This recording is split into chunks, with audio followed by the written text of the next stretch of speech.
I do not remember anything of my past life. This can be easily explained. I am now speaking in English. It is not my mother tongue. In fact, no words of my mother tongue are now present in my consciousness. But let me try to bring them up. And they rush in. That shows that consciousness is only the surface of the mental ocean, and within its depths are stored up all our experiences. Try and struggle. They would come up, and you would be conscious even of your past life. This is direct and demonstrative evidence. Verification is the perfect proof of a theory, and here is the challenge thrown to the world by the rishis. We have discovered the secret by which the very depths of the ocean of memory can be stirred up. Try it, and you would get a complete reminiscence of your past life. So then, the Hindu believes that he is a spirit. Him the sword cannot pierce, him the fire cannot burn, him the water cannot melt, him the air cannot dry. The Hindu believes that every soul is a circle whose circumference is nowhere, but whose center is located in the body, and that death means the change of the center from body to body. Nor is the soul bound by the conditions of matter. In its very essence, it is free, unbounded, holy, pure, and perfect. But somehow or other, it finds itself tied down to matter, and thinks of itself as matter. Why should the free, perfect, and pure being be thus under the thraldom of matter, is the next question. How can the perfect soul be deluded into the belief that it is imperfect? We have been told that the Hindus shirk the question and say that no such question can be there.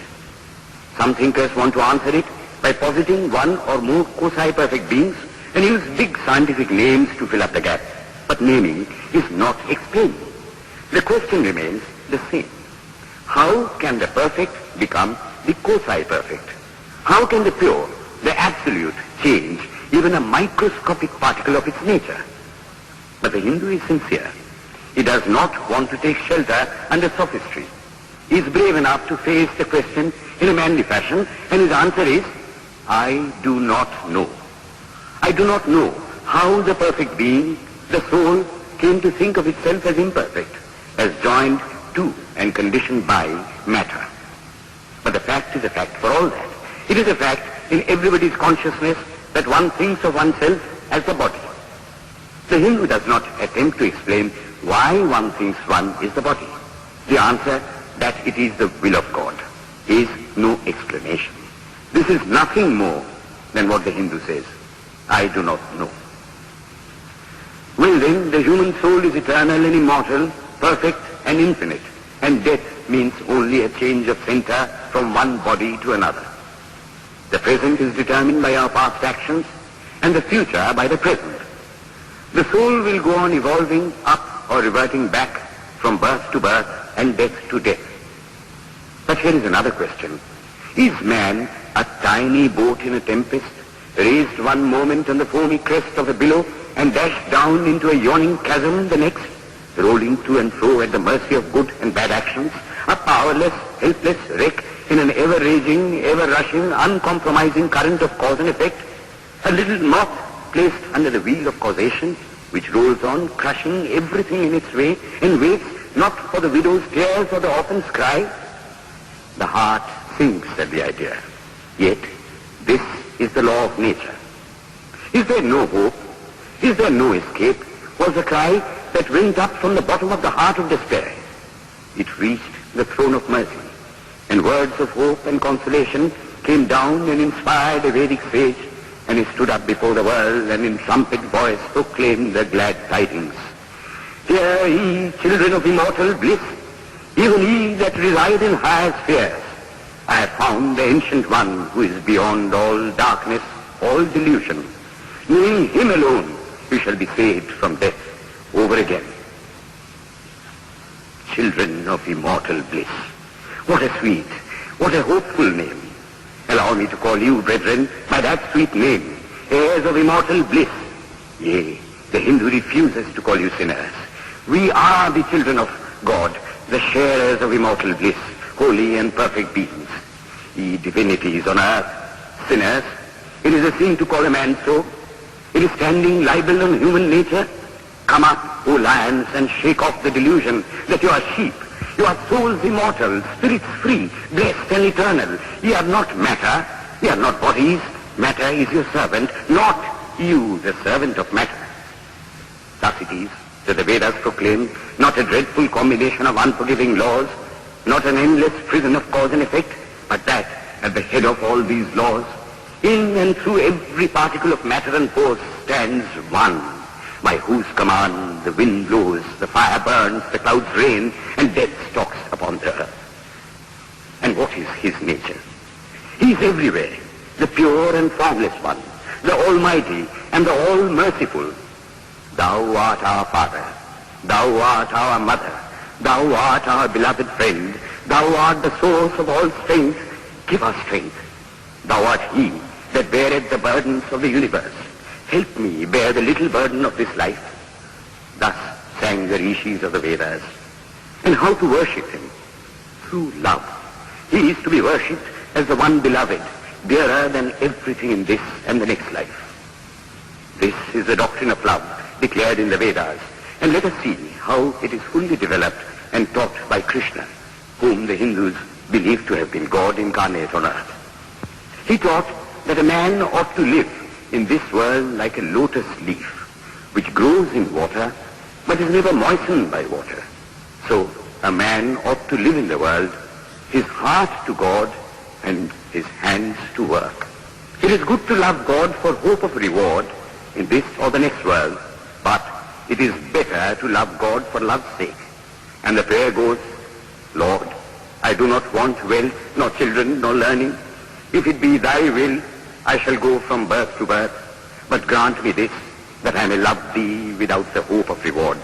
Love unselfishly, for love's sake. One of the disciples of Krishna, the then Emperor of India, was driven from his kingdom by his enemies and had to take shelter with his queen in a forest in the Himalayas.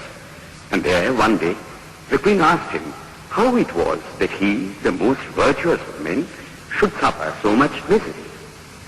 Yudhishthira answered, Behold, my queen, the Himalayas. How grand and beautiful they are. I love them. They do not give me anything, but my nature is to love the grand, the beautiful. Therefore, I love them. Similarly, I love the Lord. He is the source of all beauty, of all sublimity. He is the only object to be loved. My nature is to love him, and therefore I love. I do not pray for anything. I do not ask for anything. Let him place me wherever he likes. I must love him for love's sake. I cannot trade in love. The Vedas teach that the soul is divine, only held in the bondage of matter. Perfection will be reached when this bond will burst, and the word they use for it is, therefore, mukti, freedom. Freedom from the bonds of imperfection, freedom from death and misery. And this bondage can only fall off through the mercy of God, and this mercy comes on the pure. So, purity is the condition of his mercy. How does that mercy act? He reveals himself to the pure heart. The pure and the stainless see God, yea, even in this life. Then and then only, all the crookedness of the heart is made straight. Then all doubt ceases. He is no more the freak of a terrible law of causation.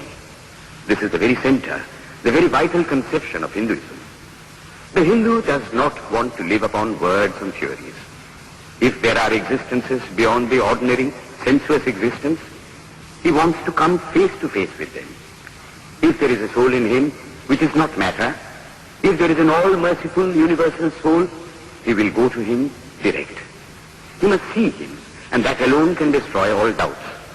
So, the best proof a Hindu sage gives about the soul, about God, is, I have seen the soul, I have seen God. And that is the only condition of perfection. The Hindu religion does not consist in struggles and attempts to believe a certain doctrine or dogma, but in realizing, not in believing, but in being and becoming. Thus, the whole object of their system is by constant struggle to become perfect, to become divine, to reach God and see God. And this reaching God, seeing God, becoming perfect, even as the Father in heaven is perfect, constitutes the religion of the Hindus. And what becomes of a man when he attains perfection? He lives a life of bliss infinite. He enjoys infinite and perfect bliss, having obtained the only thing in which man ought to have pleasure, namely God, and enjoys the bliss with God. So far, all the Hindus are agreed. This is the common religion of all the sects of India. But then, perfection is absolute, and the absolute cannot be two or three. It cannot have any qualities. It cannot be an individual. And so, when a soul becomes perfect and absolute, it must become one with Brahma, and it would only realize the Lord as the perfection, the reality of its own nature and existence, the existence absolute, knowledge absolute, and bliss absolute. We have often and often read this called the losing of individuality and becoming a stock or a stone. He jests at scars that never felt a wound. I tell you, it is nothing of the kind. If it is happiness to enjoy the consciousness of this small body, it must be greater happiness to enjoy the consciousness of two bodies, the measure of happiness increasing with the consciousness of an increasing number of bodies, the aim, the ultimate of happiness being reached when it would become a universal consciousness. Therefore, to gain this infinite universal individuality, this miserable little prison individuality must go. Then alone can death cease when I am one with life. Then alone can misery cease when I am one with happiness itself. Then alone can all error cease when I am one with knowledge itself. And this is the necessary scientific conclusion. Science has proved to me that physical individuality is a delusion, that really my body is one little continuously changing body in an unbroken ocean of matter, and Advaita, or unity, is the necessary conclusion with my other counterpart, soul. Science is nothing but the finding of unity. As soon as science would reach perfect unity, it would stop from further progress, because it would reach the goal. Thus, chemistry could not progress farther when it would discover one element out of which all others could be made. Physics would stop when it would be able to fulfill its services in discovering one energy of which all the others are but manifestations. And the science of religion become perfect when it would discover Him who is the one life in a universe of death, Him who is the constant basis of an ever-changing world, one who is the only soul of which all souls are but delusive manifestations. Thus is it, through multiplicity and duality, that the ultimate unity is reached. Religion can go no farther. This is the goal of all science.